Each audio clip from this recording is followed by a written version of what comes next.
So a few years back, we've been having a vacation Bible school here every year for quite a few years. And the curriculum for the Bible study was created by some local people, like in our presbytery. And about, I don't know, it was 4 or 5 years ago, they used as one of the lessons for the day was this lesson which Jane read about the woman with the demon-possessed daughter that Jesus heals. And so the take on it, the lesson for the kids, it basically went something like this. Jesus, you'll notice in the passage that Jesus does not respond right away. He's silent, then he says things that seem to be a little off-putting, perhaps. He kind of puts her off, but eventually he heals her, or he heals her daughter. So according to this interpretation, Jesus was in a really bad mood. Basically, he was pretty grumpy and mean-spirited at the beginning, but he mellowed and he changed into a nicer guy. So should we. I got no argument with the application. We tend to be kind of grumpy and miserable, but hopefully we will change into something that's more kind and gracious. But is that really what the passage is? So we got into a bit of a conversation with the young folks who were leading the Vacation Bible School, because we didn't think that was a very good representation of Jesus. And basically, in my view, it's an interpretation of the passage which is just plain wrong. And there are many reasons for that, but one of the main ones would be that Matthew, the gospel writer, and all the other gospel writers, when they're presenting Jesus to the world, they don't really want to present him to the world as a meanie who changes. He's being presented to us as someone quite unique, and so that just would not be in keeping with the rest of the story. So that's there. I, of course, have a different interpretation of this passage, which I would be happy to share with you. Basically, I see it as Jesus and a teaching moment with his disciples. And that Jesus, being who he was, actually knew the heart of the woman who had come to him with this request. So I am venturing to say that he used his divine prerogative to know who she was, what she was capable of, and how deep her faith was. And that's not so far-fetched, because as you go through the gospel stories, you find, although Jesus was very human, he was entirely human. And he was subject to the weaknesses and the frailties of the human predicament and condition. He did often show signs also of the divine prerogative, if you will. Like last week, we had him walking on the water. And if you go back into the Old Testament, you see that that's a sign of godness. God has power over the waves and the wind. And so that would have been understood by the people of his day. He forgives sins. It's a divine prerogative. A woman comes up behind him in the crowd and touches the hem of his garment, and she is instantaneously healed. And not only that, but Jesus knows it. So he intuitively knows what's going on. So it's not uncommon for Jesus to understand way beyond what others understand about the situation around them. So that's my take. So Jesus knew what she would do if he brought the situation along in a certain manner, and it would be a wonderful opportunity to teach his disciples a lesson which they really needed badly to learn. And so do we. So first of all, the woman demonstrates great faith. By the end of this little passage, the final thing Jesus says, "Woman, you have great faith." Great faith. It's like a superlative. Your request is granted, and immediately her child is healed. So that is not something that Jesus, a compliment that Jesus threw out kind of readily here, thither, hither, and yon. It was rare, and it was pretty much the highest one that Jesus bestows upon this woman. Your faith is great. Interestingly enough, the time before this in the Gospel of Matthew where he says it is on the centurion, another Gentile. He says, wow, he says, I have not seen such faith in all of Israel. So he's a little bit kind of goading his Jewish followers. So how did she demonstrate such great faith? Well, for starters, she prays. I mean, she comes to Jesus with a request, which is part of what praying is. Like I know there's other aspects and angles to praying. Praying is about praise and giving thanks, and it's requests for others and for the world around us, but it's also requests for our immediate needs. for the immediate need on a day-to-day basis of mercy for our lives. And that's what she comes with. It says, a Canaanite woman from that vicinity came to him crying out, Lord, Son of David, which is a sign of faith, because Son of David was actually the title that the people of that day and that world used for Messiah. You don't see them calling him Christ or Messiah, but they will say to him, Son of David, which means they believe that he is the Messiah. And this is not a Jewish woman. So his fame has spread into territory beyond outside the boundaries of Israel. Son of David, have mercy on me. My daughter is suffering terribly from demon possession. So that's faith in and of itself. She comes to Jesus with her immediate need. On top of that, she shows a lot of courage. Because as we watch the story unfold, she is not welcome there. She comes to Jesus and the guys and starts asking Jesus for this help. And the guys are very disturbed. Send her away, for she keeps crying out after us. Now, it's never fun to go into into a group where people don't like you, don't want you, and would like you to not be there. So for her to do that showed a lot of courage. On top of that, she shows a ton of persistence. So there's like several kind of levels that happen in the story. So first of all, Jesus doesn't say anything. He did not answer a word. And that's when the disciples say, you got to send this gal out of here. Get rid of her, Lord. And then Jesus says this. He does say something. I was sent only to the lost sheep of Israel. How would you feel? So she is not one of the lost sheep of Israel. She's one of the lost sheep of non-Israel, of the Gentiles. So according to this saying by Jesus, she would not be included, right? Which tells us a little bit of something. It may be concerning to you. That's where they got the mean Jesus idea, right? But Jesus has that kind of freedom. And does he really think he's sent only for the lost sheep of Israel? Well, no. As I just mentioned, he's already healed one of the centurion, who's a Roman. And a couple chapters before this, they crossed the Sea of Galilee into Gentile country once again. And he heals the demon-possessed guy, the guy with the legion of demons in him. And he's a Gentile, the Gadarenes. So he puts her off again. First he says nothing. Then he says, I was sent only to the lost sheep of Israel. And then it says, the woman, did she leave? No. She came and knelt before him. In the original language, it's the same word as worshipped. Lord, help me, she said. So does he say, okay? No, he says, it is not right to take the children's bread and toss it to the dogs. Well, they're dogs. It's actually, in the Greek, it's the puppies. So I guess they figured that the puppies must be the kids' dogs. So it is not right to take the children's bread and toss it to the puppies. Which is, probably a little proverb of the day. You don't feed the children, or you don't feed the dogs what you've put aside for the kids. And by this he means, once again, you don't give the Gentiles, i.e. the dogs, what is set aside for the Israelites. So now, if you were this woman at this stage of the game, and you just got called a dog, what would you do? Would you not say, well, that's fine, I don't even want your help, and slam the door and out you go, right? But to add to her courage and her persistence, we have her immense humility. Yes, Lord, she said, but even the dogs eat the crumbs that fall from their master's table. See, that's super humble. That's like, but even the dogs, they're under the table, the master, they pick up the odd crumb. What about me? Super humble. And Jesus says, you can sort of imagine Jesus all this while just fighting to hold it in. And he says, woman, you have great faith. How great is your faith? Your request is granted. She goes on her way. And he gives her this great compliment. So what's going on here? Well, I mean, this tells us a lot, just before we go on, about prayer. Well, the way she is the way we need to be if we're going to be people of prayer. First, we need to be people who do go and make a request to God. We also need to be people of courage. And I don't know how to explain that, but I know that prayer takes courage. That may be a sermon in and of itself. I have an illustration, but it takes 5 minutes, and we don't have that kind of time today. It takes courage. It definitely takes persistence, and this is something that Jesus persistently tells us.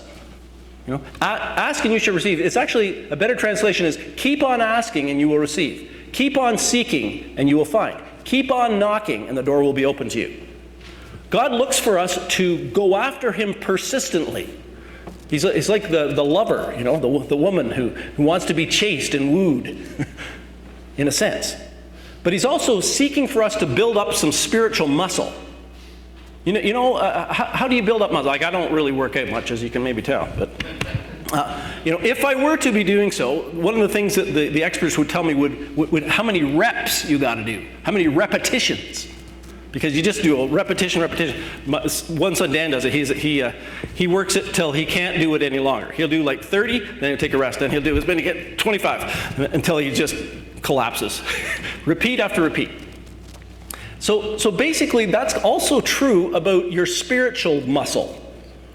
There's repetition required. There's persistence required. And God will wait to see if we mean business.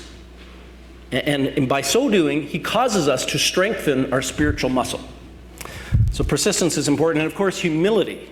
Always coming to God without the sense of entitlement, but just with the sense that he is the Lord of grace and of mercy, and to throw ourselves on his compassion. And that's what she does. So she teaches us something about prayer. Now, what is crazy for the apostles or the disciples in this is at least threefold. First of all, this this person that Jesus is talking with is a woman. And we've noted that before. That was not a proper thing to do in his world, in his society. The Jewish men did not talk with the women in public. When Jesus was at the well in Samaria with the Samaritan woman, his disciples were shocked because he was talking with a woman. Point two, so he's blowing away all the cultural norms, the things that are expected. Two, she's a Gentile. I mean, the Jews had no dealings, not only with the Samaritans, but with the Gentiles, if they could possibly avoid it, because they considered them unclean, and they would be contaminated by their connection with them. On top of that, you'll notice in this passage, she's a Canaanite. And if you've ever read the Old Testament, you probably remember the Canaanites. Yes? No? Maybe so? Yeah, okay, sure. I'm just seeing if you're still awake. So, the Canaanites were like the sworn enemies of the Israelites. In fact, when the Israelites first got to the Promised Land, what were they supposed to do? Wipe out all the Canaanites, because they'll just be a snare to you. They'll draw you into their religious practices and this, worshiping Baal and Ashtaroth and all the other gods. And sure enough, they didn't slaughter them, and that's exactly what happened. So then, of course, the captivity happened because they'd forgotten their God. And I'm wondering if they kind of blamed the Canaanites a bit for that sort of thing. Anyway, there was not a lot of warmth between the two groups, shall we say. And Jesus is here talking with this Canaanite Gentile woman. And not only that, showing her abundant mercy. See, Jesus is out to destroy something, a way of thinking, and the preconceptions that people have. And he's doing it to this day. He's out to destroy the slavish, exclusive, kind of religious, and I use the word religious because, people will tell you that religion is behind a lot of the problems in the world. And they're right. Because a lot of us human beings, when we become religious, we say, we know the truth, they don't. We're on the inside, they're out. We're good, they're bad. And it's okay to kill them, I suppose. And it's the old story. I'm just reading, took a course by Bruxy Cavey, I probably mentioned this, and he wrote a book, The End of Religion. And what he claims, and I think he's right, is that Jesus and the Gospels, basically it's a built-in time bomb to destroy religion. That's what Jesus was about in his day, and that's what Jesus is about today. Now, when I say religion, I don't mean, you say, well, what's religion? Religion's good. I mean, it's about loving God and loving your neighbor and showing kindness to everybody. Okay, and trusting in Jesus. If that's religion, that's good. There's nothing wrong with that. But we're talking about religion the way the world practices it in general, that you have to have all these forms, and you have to have all these rites and rituals, and you have the outside and the inside and all that kind of stuff. Jesus blew it away. And this is a case in point where he shows abundant mercy to someone who wasn't even in the inside group. And that's another whole long story.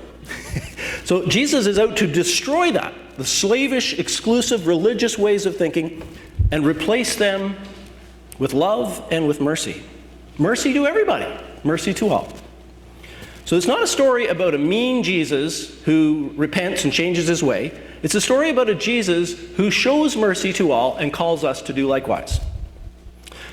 Psalm 103, verse 8, "The Lord is merciful and gracious, slow to anger and abounding in steadfast love and mercy."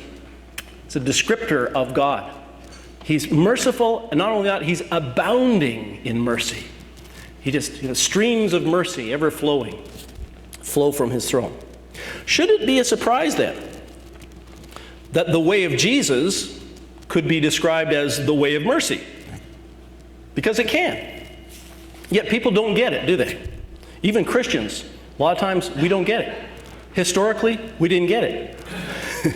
Yet it stays the same. How often did Jesus say things like, do unto others as you would have them do unto you? What's that called? The golden rule. Now Jesus has got shortchanged on this because now people commonly say, oh yeah, well Jesus said that, but everybody else said that too, like, Confucius and Muhammad and all those guys said. Actually, none of them did. They said something more like, don't do unto others what you don't want them to do to you, which would be more like the silver rule. See, that's really not much to it. That's like, the bench there doesn't do anything that nasty to you.